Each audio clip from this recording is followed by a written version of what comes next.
नमस्कार विद्यार्थी मित्रांनो आणि मैत्रिणींनो. कालच्या व्हिडिओमध्ये मी तुम्हाला डीएनएचं स्ट्रक्चर समजावलं होतं. त्याच्या पुढे आज आपल्याला आरएनए, टाइप्स ऑफ आरएनए आणि प्रोटीन सिंथेसिस शिकायचंय. Long form of RNA, RNA, ribose nucleic acid. आता डीएनए आणि आरएनए मध्ये फरक काय तर डिऑक्सी रायबोज न्यूक्लिक ऍसिड आहे आणि हे रायबोज न्यूक्लिक ऍसिड आहे. आरएनएचे मेन फीचर्स, डीएनए ला डबल स्ट्रँड असतं आणि RNA has only single strand. DNA ला डबल स्ट्रँड, आरएनए ला सिंगल स्ट्रँड. ईच, आता दुसरं फीचर बघा, ईच रायबोन्यूक्लियोटाइड जे is made up of ribose sugar, phosphate molecule and nitrogenous base. आपण डीएनए पाहिलं होतं, तिथे आपण त्याला पेंटॅमेरस शुगर होती, रायबोज शुगर होती, फॉस्फेट मॉलिक्यूल होते आणि नायट्रोजनस बेस होते. पण याच्यात काय आहे की नायट्रोजन बेस आहे पण तो वेगळा आहे. त्यातला एक बेस थायमिनच्या ऐवजी युरासिल आहे. आता पुढे आपण बघू. Third feature, there are 4 types of nitrogenous bases, adenine, guanine, cytosine and uracil.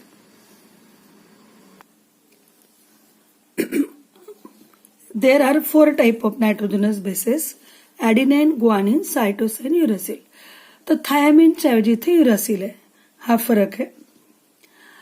आपण जो डीएनए आहे तो आपल्याला न्यूक्लियस मध्ये सापडतो. RNA is found both in nucleus and cytoplasm also. तर आरएनए जे आहे ते प्रोटीन सिंथेसिससाठी महत्वाचं आहे. डीएनए मध्ये इनहेरिटन्ससाठी लागणारी इन्फॉर्मेशन कोडेड फॉर्म मध्ये असते. तिला डिकोड करायचं आणि ऍक्च्युअल लाईफ फंक्शन्स आणि प्रोसेस मध्ये आणण्याचं काम आरएनए करतो. मग आपण त्याच्याबद्दलची डिटेल माहिती पुढे बघणार आहोत. ऍक्च्युअल प्रोटीन सिंथेसिससाठी आरएनएचा उपयोग आहे हे आपण पाहिलंच. But according to the function there are 3 types of RNA. त्यांना जी वेगवेगळी कामं दिलीत त्यानुसार त्यांचे 3 प्रकार आहेत. इथे आपण लिहिताना बघा स्मॉल एम काढतो आणि मग आरएनए कॅपिटल लिहितो.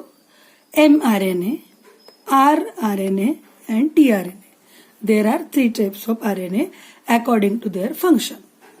आता आपण प्रत्येकाचं थोडक्यात फंक्शन बघू आणि फिगर बघू ते कसं असतं. आता पहिला प्रकार आहे एम आरएनए. लॉंग फॉर्म आहे मेसेंजर आरएनए. मेसेंजरचा अर्थच आपल्याला माहिती की जो निरोप देतो, माहिती कळवतो, त्याला आपण मेसेंजर असं म्हणतो. असा हा आरएनए दूत आहे जो डीएनए मधली माहिती ही सायटोप्लाझम कडे पोहोचवतं आणि मग बॉडी फंक्शन, इतर जे आपल्याला म्हणजे जे बॉडी फंक्शन आणि प्रोटीन सिंथेसिस करायचं आहे त्याच्यामध्ये कुठल्या प्रकारचे अमायनो ऍसिड तयार करायचे त्याचा मेसेज घेऊन जातो तो M RNA, messenger RNA. The function, it carries message from DNA about the sequences of particular amino acid to be joined to form a polypeptide. आता ही फिगर बघा, एक सिंगल स्ट्रँड आहे आणि याच्यावर हे जे आहे दाखवलेले हे न्यूक्लियोटाइड्स आहेत. तर it carries message from DNA. DNA nucleus मध्ये असतो, तर डबल स्ट्रँड मध्ये असतो. त्याचं जेव्हा प्रोटीन सिंथेसिस करतो तेव्हा डीएनए मधून 1-2 स्ट्रँड वेगवेगळे होतात. त्याची आपण फिगर पुस्तकात बघायचीच आहे. आणि मग त्याच्यात जो अमायनो ऍसिडचा पर्टिक्युलर सिक्वेन्स आहे, ज्या ज्या बॉडी पार्टसाठी, ज्या ज्या फंक्शनसाठी जो सुटेबल आहे, तो sequence of particular amino acid पुढे पॉलिपेप्टाइड चेन निर्माण करण्यासाठी जो असतो त्याचा मेसेज घेऊन येण्याचं काम करतो. तो आहे messenger RNA, M RNA.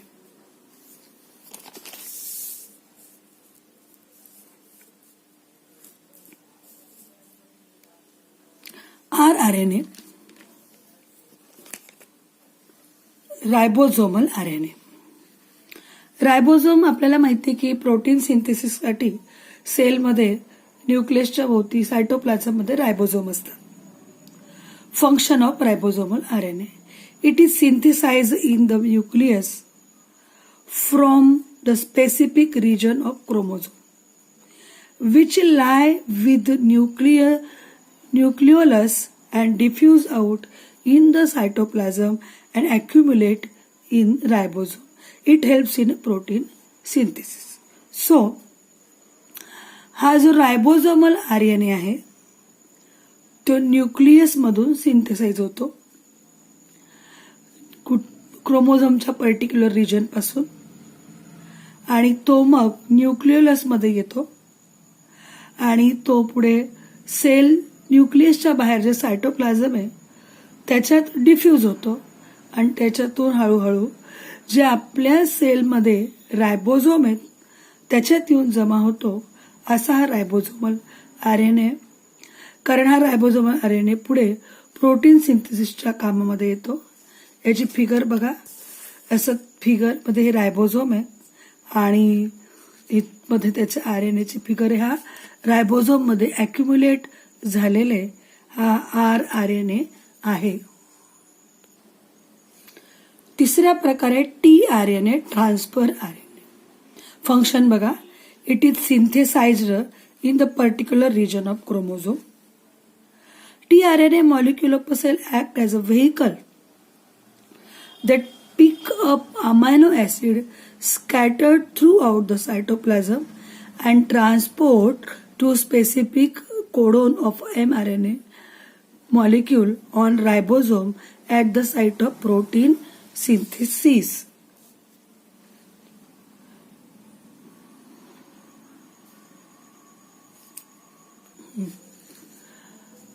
TRNA जो आहे तो क्रोमोझोमच्या पर्टिक्युलर रिजन मध्ये सिंथेसाइज होतो आणि act as a vehicle. Vehicle म्हणजे काय की जे कॅरी करते काहीतरी. It vehicle that pickup amino acid. तर आपल्याला सगळ्यांना माहिती की आपल्या बॉडीमध्ये अमायनो ऍसिडचं प्रमाण खूप जास्त आहे आणि आपल्या बऱ्याच ऍक्टिव्हिटीज ज्या आहेत मेटाबॉलिक ऍक्टिव्हिटी त्या अमायनो ऍसिडवर आधारित आहेत. ते सायटोप्लाझम मध्ये स्कॅटर्ड झालेलं असतं. हा जो ट्रान्सपोर्ट आरएनए आहे तो transport specific codon of mRNA molecule. आता तो एमआरएनए मागच्या फिगरमध्ये पाहिलाय की एक स्ट्रँड आहे त्याच्यावर न्यूक्लियोटाइडचे गट आहेत आणि त्या गटामध्ये स्पेसिफिक अमायनो ऍसिड असतात. मग त्या अमायनो ऍसिड कॅरी करायचं काम हे रायबोझोम करतात आणि मग ठराविक रायबोझोम जवळ ते आणायचं आणि मग ते रायबोझोम प्रोटीन सिंथेसिस करतात. त्याची फिगर इथे पुढे आपल्याला पाहिजे आहे की याच्यामध्ये प्रोटीन सिंथेसिसच्या कामात आपल्याला हा टीआरएनए मदत करतो. म्हणजेच आपल्या ठराविक प्रकारचे जे अमायनो ऍसिड्स आहेत ते पिकअप करून घेऊन येतो. तर अशा पद्धतीने आपण एमआरएनए जो मेसेज घेऊन येतो, आरआरएनए जो रायबोझोम मध्ये येऊन थांबतो आणि टीआरएनए जो सायटोप्लाझामध्ये स्कॅटर्ड झालेले जे अमायनो ऍसिड आहेत ते ट्रान्सपोर्ट एमआरएनए कडे ट्रान्सपोर्ट करायचं आणि पुढे मग त्याचं प्रोटीन सिंथेसिस होतं. रायबोझोम हे एमआरएनए जवळ येऊन प्रोटीन सिंथेसिस करतात. हे सगळं बघण्यासाठी तुम्हाला आता जे मी पुढे प्रोटीन सिंथेसिस शिकवणार आहे त्यासाठी पुस्तक हातात घ्यायचंय आणि पुस्तकात जी फिगर दिली आहे ती बघायची आहे. आता मी पुढे समजवत असताना आता बघा, प्रोटीन सिंथेसिसला महत्वाचा भाग सेंट्रल डोग्मा. सेंट्रल डोग्मा म्हणजे काय? Synthesis of protein bye DNA through RNA is called central dogma. Synthesis of protein by DNA through the RNA is called central dogma. आपल्या मेटाबॉलिक ऍक्टिव्हिटीला बॉडीली फंक्शनसाठी जे आपल्याला अमायनो ऍसिड्स आवश्यक असतात protein मधून ते बाहेर काढून त्याचं सिंथेसिस करण्यासाठी डीएनए मध्ये एन्कोड असलेले प्रोटीन्स आरएनए द्वारे डिकोड होऊन त्याचं सिंथेसिस केलं जातं. All this process is called as a central dogma. मग ही प्रोटीन सिंथेसिसची जी प्रोसेस आहे त्याला 3 स्टेप्स आहेत. Steps of protein synthesis, transcription, translocation and translation. ते कसं आपण बघू, पण हे बघताना तुम्ही पुस्तक पण हातात घेणं आवश्यक आहे. या सगळ्या प्रोसेसमध्ये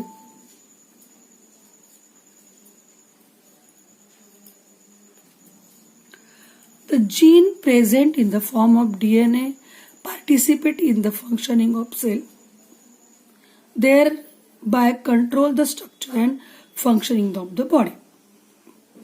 आपल्याला माहिती आहे की आपला जो डीएनए मध्ये जीन्स असतात आणि they are participating in the functioning of cell and control the structure and function of the body.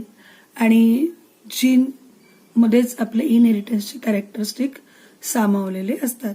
Gene हा एक स्मॉल पीस आहे क्रोमोझोम मधला, डीएनएचा पार्ट आहे. आता आपल्याला प्रोटीन सिंथेसिस करण्यासाठी जीनचे गट कामाला येतातच.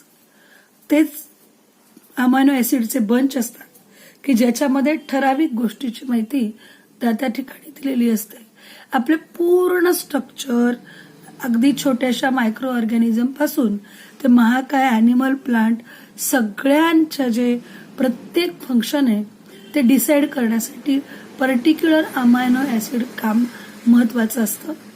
मग त्या प्रकारचं अमायनो ऍसिड सिंथेसाइज करण्यासाठी जे काम करतात ते सगळे डीएनएचा मदत करणारा आरएनए आणि डीएनए मध्ये आपली जी इन्फॉर्मेशन असते ती जीन फॉर्म मध्ये एन्कोडेड असते.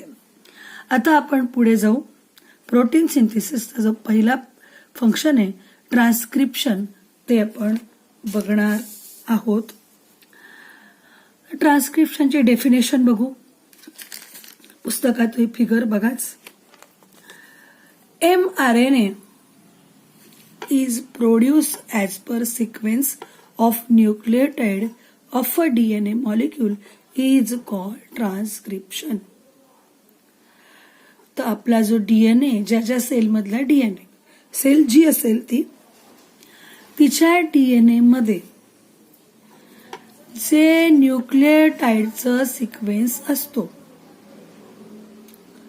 तो सिक्वेन्स mRNA मध्ये प्रोड्यूस होतो. फक्त महत्वाचं असतं की जे डबल स्ट्रँड आहे ते सिंगल स्ट्रँड मध्ये होतं. तुम्ही पुस्तकात फिगर पहा, तुम्हाला लक्षात येईल की एक सेल दाखवली आहे, सेलच्या मधले न्यूक्लियस आहे आणि डबल स्ट्रँड असलेला जो डीएनए आहे तो सेपरेट होता त्याचं आरएनएत रूपांतर होताना पुस्तकात दाखवलेलं आहे. Figure 1.1 transcription. ट्रान्सक्रिप्शन मध्ये एक महत्वाची गोष्ट की आपण जो डीएनए मॉलिक्यूल वापरतोय त्याच डीएनए मधल्या न्यूक्लियोटाइडचाच सिक्वेन्स mRNA प्रोड्यूस करत असतो. मग mRNA जो आहे तो वन स्ट्रँडचा आहे. One strand of a 2 strand DNA is in this process. Figure बघितलीच आहे तुम्ही, आता तुम्हाला दिसतच आहे. The sequence of nucleotide in mRNA being produced is always complementary to the DNA used for synthesis. म्हणजे काय की ज्या प्रकारचा डीएनए तिथे आहे, जे कोणते अमायनो ऍसिड तिथे आहेत ते आपल्याला त्याच प्रकारचे न्यूक्लियोटाइड आपल्याला प्रोड्यूस होतील.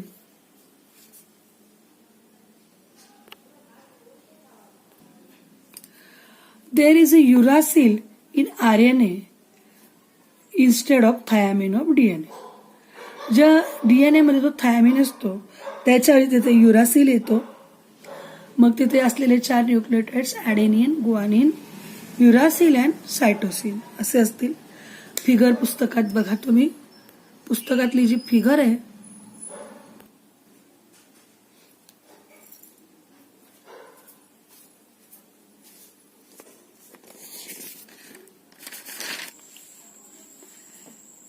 mRNA वरची जी माहिती आहे ती ट्रिपलेट कोडॉनच्या फॉर्म मध्ये असते.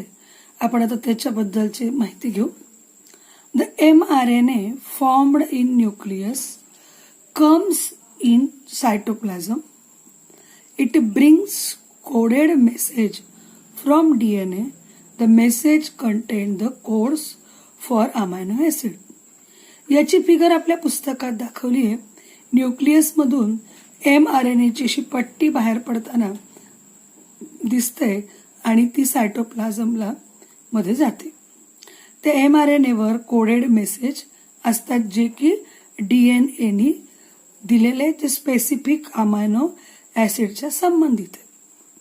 आता आपण ट्रिपलेट कोडॉनची डेफिनेशन बघू.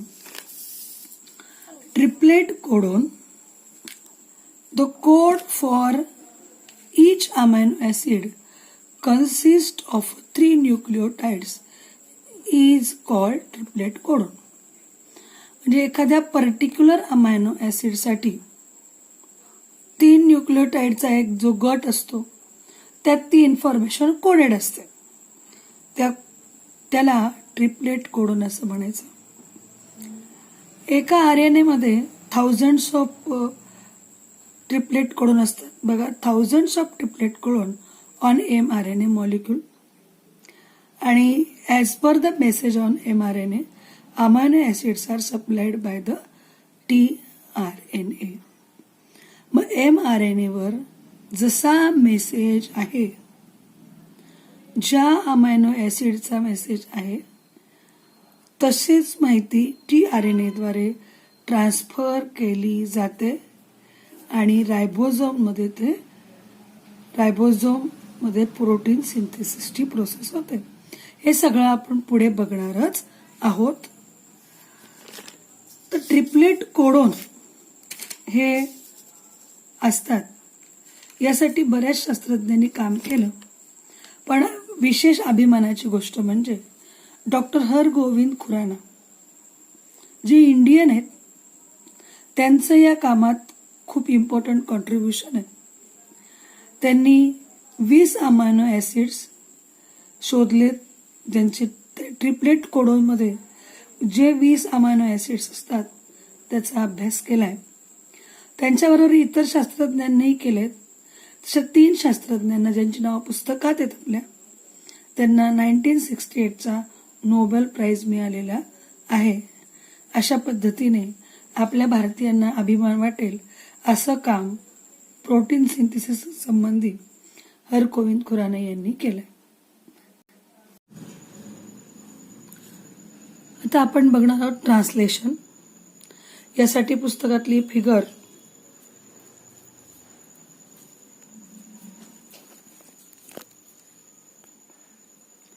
तर ट्रान्सलेशन ची फिगर तुम्हाला फिगर 1.2 पुस्तकात बघायची आहे आणि ट्रान्सलोकेशन साठी पण तीच फिगर आहे. As per the codon on mRNA, the tRNA molecule with complementary anticodons is brought near mRNA. This process is called translation. आता बघा, mRNA मेसेज आणलेला आहे पण त्याची भाषा कळत नाही असेल पुढच्या प्रोसेससाठी. मग ती भाषा कुठली आहे ती कळण्यासाठी त्याला अँटीकोडॉन म्हणजे ती कोड जे आहेत त्याला उलगडण्यासाठी कम्प्लिमेंटरी अँटीकोडॉन म्हणजे त्याला सुटेबल असे अँटीकोडॉन कुठे आणायचे, ब्रॉट नियर mRNA. म्हणजे mRNA जवळ जो मेसेज आहे तो डिकोड होईल आणि आपल्याला पर्टिक्युलर कुठला अमायनो ऍसिड बनवायचा आहे ते कळेल. या प्रोसेसला म्हणायचं ट्रान्सलेशन. ट्रान्सक्रिप्शन मध्ये स्क्रिप्ट लिहून आणायची आणि ट्रान्सलेशन मध्ये ते स्क्रिप्टचा अर्थ आपण समजून घ्यायचा. म्हणजे स्क्रिप्ट कोणाची आहे तर पर्टिक्युलर अमायनो ऍसिडची आहे. कारण आपण जी स्टोरी बघतोय ती कोणाची आहे, प्रोटीन सिंथेसिसची आहे. मग प्रत्येक every tRNA bring specific amino acid, ठराविक प्रकारचे अमायनो ऍसिड आणतात. These individual amino acids are joined together by polypeptide peptide bond with the help of rRNA. तर प्रत्येक tRNA स्पेसिफिक प्रकारचे म्हणजे mRNA ला कॉम्प्लिमेंटरी असे tRNA अमायनो ऍसिड घेऊन येतो आणि these individual amino acids are joined together by peptide bonds with the help of RNA. मग प्रत्येक वेळेस जो पण अमायनो ऍसिड तयार होतो ते प्रत्येक अमायनो ऍसिडला एकमेकांना पॉलिपेप्टाइडने जोडायचं काम पण RNA करत असतं. आपल्या पुस्तकात एक फिगर दाखवली आहे बघा. त्यातला जो tRNA त्या tRNAच्या वरती लायसिन नावाचा एक अमायनो ऍसिड दाखवलाय.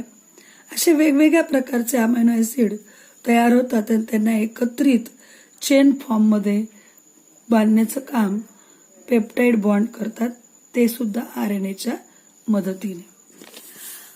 आता आपण ट्रान्सक्रिप्शन पाहिलं, आपल्या प्रोटीन सिंथेसिसच्या पिक्चरची स्क्रिप्ट मिळाली. त्या स्क्रिप्ट मधले जे अर्थ आहेत ते आपण उलगडले. आता नेमके कुठले हिरो हिरोईन्स आहेत म्हणजे अमायनो ऍसिड्स आहेत ते पण आपण डिकोड करतोय आणि ते करण्यासाठीचं जे काम आहे ते म्हणजे आपण ट्रान्सलोकेशन.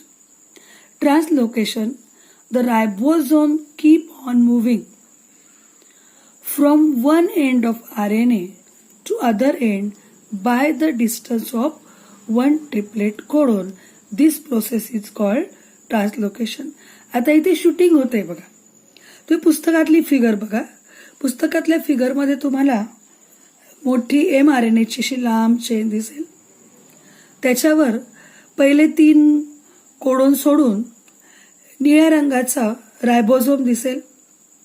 त्या रायबोसोमच्या वर जे 3 जे गट आहेत कोडॉनचे त्याच्यावर हा जो ट्रान्सफर RNA लागलेला आहे तो पण दिसतोय आणि रायबोसोम तिथे आणि प्रत्येकाच्या वरती एक प्रकारचं अमायनो ऍसिड तयार झालेले दिसत आहेत. ती फिगर तुम्ही काळजीपूर्वक बघा, मग तुम्हाला कळेल की ट्रान्सलोकेशन काय.